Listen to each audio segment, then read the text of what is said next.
ஒரு psycho killer பத்தின படம் அப்படின்னாலே அது எந்த மொழியில வெளிவந்தாலும் 1960 ஆல்பர்ட் ஹிச்காக் இயக்கத்தில் வந்த சைக்கோ படத்தோட ஒப்பிட்டு பார்க்குற பழக்கம் இன்னமும் இருக்கு.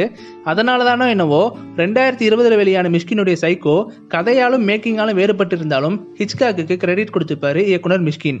இந்த காலத்தில் எப்படின்னா 1980 இயக்குனர் பாலு மகேந்திரா இயக்கத்தில் வெளிவந்த மூடுபனி சைக்கோ மூவியுடைய டைரக்ட் இன்ஸ்பிரேஷன் அல்லது காப்பி அப்படின்னு தான் பலரும் நினச்சிட்டு இருக்காங்க. ஆனால் செத்துப்போன தன்னுடைய அம்மாவை உயிரோட இருக்கிறதா நினச்சி தான் கூடவே இன்னும் வச்சிருக்கிற ஹீரோ அப்படின்ற பாயிண்ட் தவிர எந்த வகையிலையும் மூடுபனியும் சைக்கோவும் ஒன்று கிடையாது.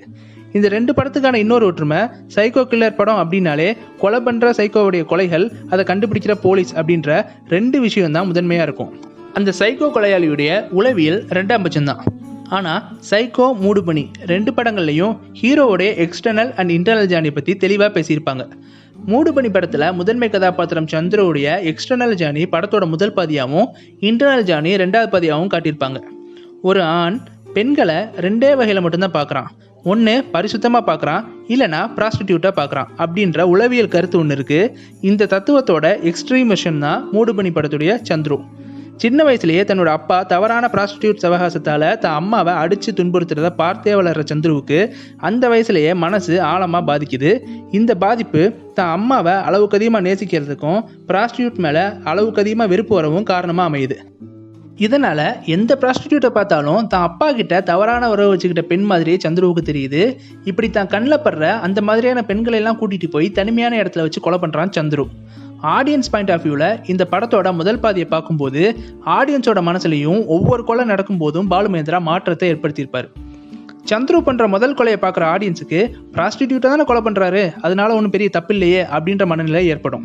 ஆனால் ரெண்டாவது ரேகாவுடைய ஃப்ரெண்ட் பல்லவி சுய விருப்பம் இல்லாமல் ஏமாற்றப்பட்டு அந்த தொழிலில் அவங்கள அறியாமல் தள்ளப்பட்டிருப்பாங்க. அவங்கள சந்துரு கொலை பண்ணும்போது எல்லா ப்ராஸ்டிடியூட்டுமே தப்பானவங்க இல்லை அப்படின்னு அவங்க மேலே ஒரு சாஃப்ட் கார்னர் ஆடியன்ஸ் மனசில் உருவாயிருக்கும். கடைசியாக ரோட்டில் பார்க்குற ஒரு பொண்ணை அவங்க வீட்டுக்கே கூட்டிகிட்டு போய் சந்துரு கொண்டுட்டு வெளியே வர்றப்போ வாசலில் அவங்களோட பொண்ணை பார்க்குறான். அந்த பொண்ணு யூஸ் பண்ணுற அம்மா அப்படின்ற வார்த்தை சந்துருவுக்கு தன்னோட அம்மாவை ஞாபகப்படுத்துது. குற்ற உணர்ச்சியில் அழுகிறான். இதே குற்ற உணர்ச்சி ப்ராஸ்டிடியூட் அப்படின்னாலே தப்பானவங்க அப்படின்னு நினைக்கிற ஒவ்வொரு ஆடியன்ஸ் மனசுலையும் ஏற்படுது.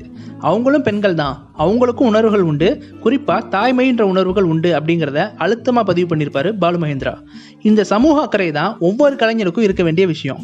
வெறும் பொது புத்தியை மட்டுமே வச்சுக்கிட்டு சம்மந்தப்பட்டவங்களோட உணர்வுகளை புரிஞ்சுக்காம இழிவுபடுத்துறது அப்படிங்கிறது ரொம்ப பெரிய தப்பு. அதே நேரத்தில் அக்கறை இருக்குது அப்படின்ற பேரில் பக்கம் பக்கமாக டயலாக் வைக்கிறது, சாதாரண விஷயங்களை புனிதப்படுத்துறது, எக்ஸாஜரேட் பண்ணுறது அப்படிங்கிறதும் தேவையில்லாத வேலைகள் தான். இந்த படத்தில் எந்த இடத்துலையும் வளைஞ்சு திணிக்கப்பட்ட புரட்சி வசனங்களும் புனிதப்படுத்துதலோ இல்லை அப்படிங்கிறது தான் இந்த படத்தை ஒரு தரமான படைப்பாக மாற்றுது. இப்படி சந்துருவுடைய எக்ஸ்டர்னல் ஜேர்னி மூலமாக அவரோட இன்டர்னல் ஜேர்னியில் மாற்றம் ஏற்படுது. அந்த மாற்றம் தான் கொலை செய்கிற செயல்களெல்லாம் விட்டுட்டு தான் நேசிக்கிற பொண்ணுக்குள்ளே இருக்கிற தன்னுடைய அம்மாவை தேட ஆரம்பிக்குது. அந்த பொண்ணை கடத்தி தன்னோட வீட்டில் ஹவுஸ் அரெஸ்ட் பண்ணுறாரு. படத்தோட ரெண்டாவது பாதி ஆரம்பிக்குது. ஸ்டாக்ஹோம் சிண்ட்ரோம் அப்படின்னு சைக்காலஜிக்கலில் ஒரு டேம் இருக்குது. அதாவது கடத்தப்பட்டவங்களுக்கு கடத்தினவங்க மேலேயே ஒரு கட்டத்தில் அன்போ மரியாதையோ ஈர்ப்போ ஏற்படுற மனநிலை தான் அது. குணா, ராவணன் மாதிரியான படங்களில் இதை உளவியல் பூர்வமாக உணர்த்தியிருப்பாங்க.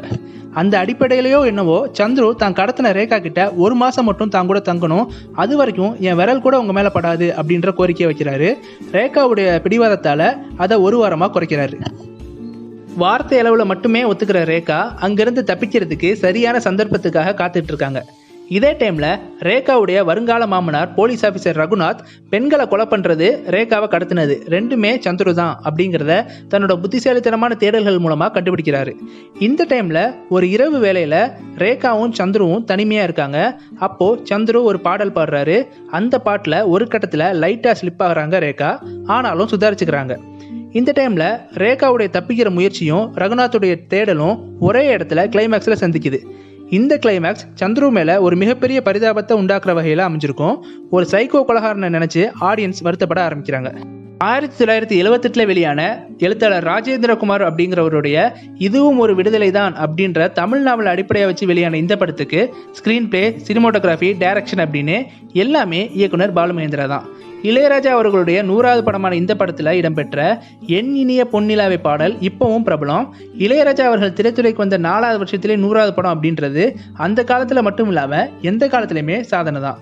பிற்காலத்தில் காதல் கொண்டேன், செல்லமே மாதிரியான கிட்டத்தட்ட இதே கதையமைப்பில் வர்ற படங்களுக்கு முன்னுதாரணமாக அமைஞ்ச இந்த படம் விமர்சன ரீதியாகவும் வசூல் ரீதியாகவும் பெரிய வெற்றி அமைஞ்சிச்சு. இப்போ கூட போலீஸ் படம், கேங்ஸ்டர் படம் உட்பட பல தரமான படங்கள் கமல்ஹாசன் ரெஃபரன்ஸ் இல்லாமல் வர்றது அப்படிங்கிறது ரொம்பவும் குறைவு தான். ஆனால் மூடுபனி வர்றதுக்கு 2 வருஷத்துக்கு முன்னாடி, அதாவது 1978 தான் கமல்ஹாசன் பாரதி ராஜா கூட்டணியில் சிகப்பு ரோஜாக்கள் அப்படின்ற தரமான பிளாக் பஸ்டர் சைக்கோ கில்லர் படம் வெளியாச்சு. சிகப்பு ரோஜாக்கள் திலீப் கேரக்டரும் மூடுபனி சந்துரு கேரக்டரும் ஓரளவுக்கு ஒத்துப்போகக்கூடிய கிட்டத்தட்ட ஒரே மாதிரியான கேரக்டர்ஸ் தான். ஆனால் கமல்ஹாசனோட பாதிப்பு கொஞ்சமும் இல்லாமல் இப்படி ஒரு கேரக்டர் பண்ண பிரதாப் போத்தனுடைய சாதனை நிச்சயமாக 2012 வெளியான ஹீத் லெட்ஜருடைய ஜோக்கர் கேரக்டரோட பாதிப்பு இல்லாமல் 2019 வெளியான ஹாக்கிங் ஃபீனிக்ஸோட ஜோக்கர் கேரக்டருடைய சாதனைக்கு நிகரானது. ஹீத் லெட்ஜர் மாதிரியே இந்த படத்தில் நடித்த ஷோபாவும் ஒரு நேஷனல் அவார்டு, 2 ஃபிலிம்ஃபேர் அவார்டு அப்படின்னு சின்ன வயசுலேயே பெருசாக சாதிச்சுட்டு இந்த படம் வெளியாகிறதுக்கு முன்னாடியே இறந்து போயிட்டாங்க. அப்போது அவங்களுக்கு வயசு வெறும் 17. ஒரு மனநோயாளியோட கொடூர முகத்தை மட்டும் காட்டாமல் அன்புக்காக என்கிற இன்னொரு குழந்தை முகத்தையும் காட்டின விதத்தில் இந்த படம் தனித்துவமாகவும் கவித்துவமாகவும் உளவியல் ரீதியாகவும் சிறந்த படைப்பாக அமையுது. இந்த சொசைட்டியில் நம்மள பெரும்பாலானோர் தெரிஞ்சோ தெரியாமலோ பொது புத்தி அப்படின்ற விஷயத்த ஃபாலோ பண்ணுறவங்கள தான் இருப்போம். குறிப்பாக சொல்லணும்னா கிராமத்தான் அப்படின்னா நல்லவன், சிட்டி காய் அப்படின்னா கெட்டவன், பணக்காரன் அப்படின்னா கெட்டவன், ஏழை அப்படின்னா நல்லவன். ஏழை அப்படின்னா அவனோட லைஃப்பில் சோகம் மட்டும்தான் இருக்கும், பணக்காரன் அப்படின்னா அவன் லைஃப்பில் சந்தோஷம் மட்டும்தான் இருக்கும் அப்படின்றதுல தொடங்கி கல்யாணமானாலே லைஃப் அவ்வளோதான், ஃப்ரெண்டு தான் கடைசி வரைக்கும் கூட வருவான், பொண்ணுங்கள்லாம் பாதியிலே விட்டுட்டு போயிடுவாங்க அப்படின்ற ஃபன்னான விஷயம் வரைக்கும் நாம் பொது புத்தியில் மூழ்கி தான் இருக்கோம்.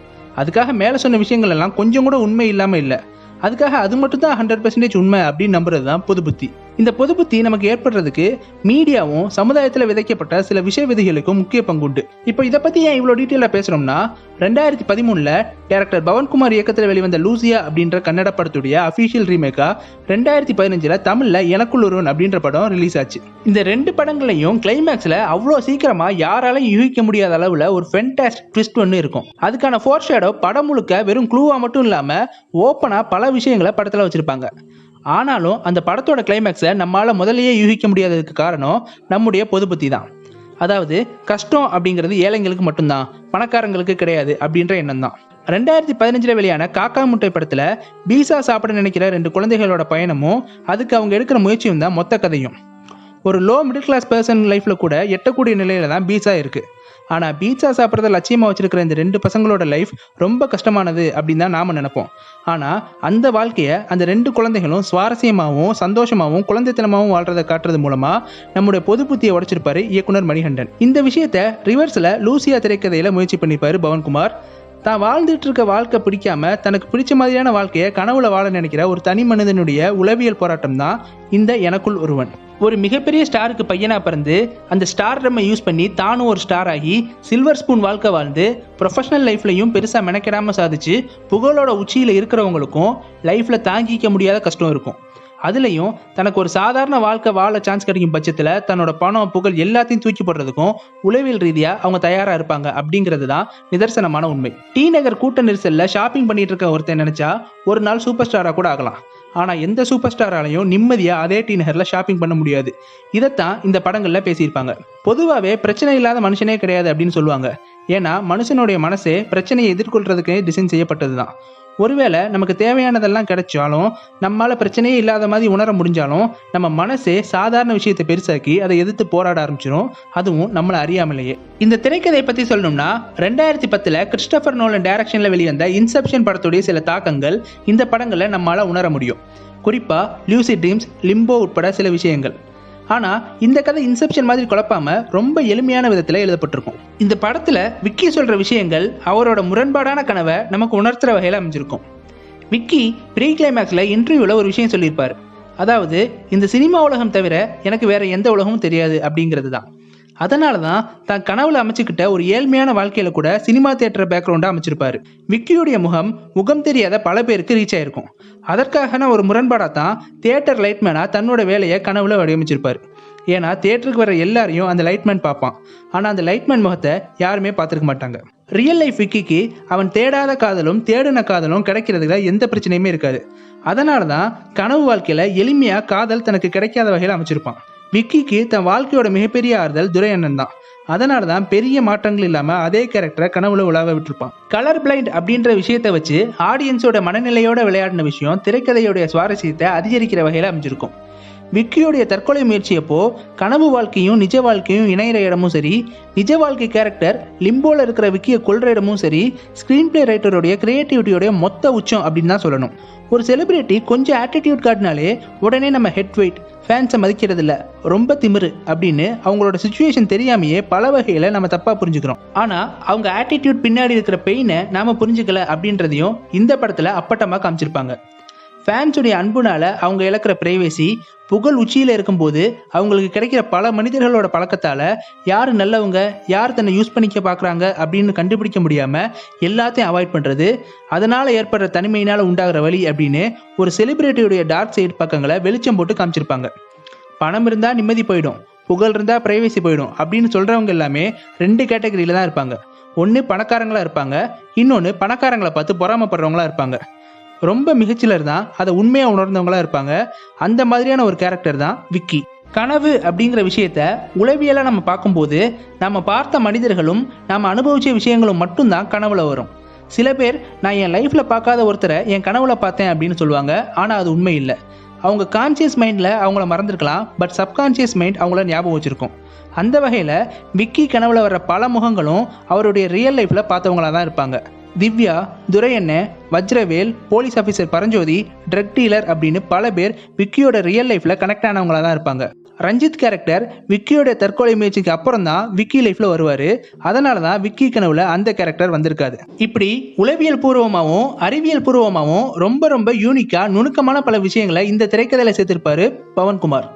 எனக்குள்ள ஒருவன் ஒரிஜினலான லூசியா படத்தை அந்த படத்துடைய இயக்குனர் பவன்குமார் கிரவுட் ஃபண்டிங் அப்படின்ற முறை மூலமாக பொதுமக்கள் கிட்ட படம் கலெக்ட் பண்ணி படத்தை எடுத்திருப்பார். விமர்சன ரீதியாகவும் வசூல் ரீதியாகவும் மிகப்பெரிய வெற்றி அடைஞ்சது மட்டும் இல்லாமல் கன்னட சினிமாவிலையும் மிகப்பெரிய தாக்கத்தை இந்த படம் ஏற்படுத்துச்சு. ஆனால் தமிழில் பிரசாத் ராமர் இயக்கத்தில் வெளியான எனக்குள்ள ஒருவன் எதிர்பார்த்த வெற்றியை பெற தவறிடுச்சு. கன்னட படமான லூசியாவை கம்பேர் பண்ணும்போது சில விஷயங்கள் இதில் குறையாக சொல்லப்பட்டாலும் இதுவும் தமிழில் மிகச்சிறந்த திரைக்கதையில் ஒன்று அப்படிங்கிறத நிச்சயமாக நம்மளால் சொல்ல முடியும். விஸ்வரூபம் படத்தில் வர்ற ஆண்ட்ரியா டைலாக் மாதிரியே இந்த படத்தில் எல்லாருக்குமே டபுள் ரோல். கதையுடைய முதல் முக்கிய கதாபாத்திரம் சித்தார்த் தொடங்கி எல்லாருமே அந்த டபுள் ரோல்ஸ்க்கு வித்தியாசம் காட்டி நடிச்சிருக்கிறது படத்துடைய திரைக்கதைக்கு மிகப்பெரிய பலம் சேர்த்திருக்கும். முக்கியமாக சித்தார்த் பெரிய சினிமா ஹீரோவுடைய திமிரையும் டார்ச் லைட் அடிக்கிற பையனுடைய இன்னசென்ட்டையும் ரொம்ப அழகாக வித்தியாசப்படுத்தி காமிச்சிருப்பார். இந்த படத்தில் கனவு காட்சிகளில் சித்தார்த்தை கருப்பாக கட்டினதை சில பேர் கஷ்டப்படுறவங்கனாலே கருப்பாக தான் இருப்பாங்களா, இது பொது புத்தி இல்லையா, லூசியா படத்தை ஹீரோவை கருப்பாக காட்டியிருக்க மாட்டாங்களே அப்படின்னு கேட்பாங்க. ஏழைங்க கஷ்டப்படுறவங்க அப்படின்னாலே கருப்பானவங்க தான் அப்படின்ற பொது புத்தி இங்கே இருக்கத்தான் செய்யுது, குறிப்பாக சினிமாவில். ஆனால் இந்த படத்தில் சொல்ல வந்த விஷயம் என்னன்னா, தன்னுடைய புகழ், அந்தஸ்து, அழகு அப்படின்ற எல்லாத்தையுமே விக்கி இழந்தா தான் பொண்ணை லவ் பண்ணுறதுல போராட்டம் அதிகமாக இருக்கும் அப்படின்னு அவன் நம்புவான். இதனால தான் அந்த கனவு கேரக்டரை கருப்பாக காட்டியிருப்பாங்க. கனவு, உளவியல் சிக்கல், கலர் பிளைண்ட்னஸ் அப்படின்னு பல சிக்கலான விஷயங்களை கரெக்டான விகிதத்தில் கச்சிதமான திரைக்கதை வடிவமாக சொன்ன விதத்தில் திரைக்கதை ஆசிரியர் பவன்குமார் நோலனுடைய மினி வெர்ஷன் சொல்கிற அளவுக்கு குறிப்பிடத்தகுந்த வெற்றியை அடைஞ்சிருக்காரு அப்படின்னு தான் சொல்லணும்.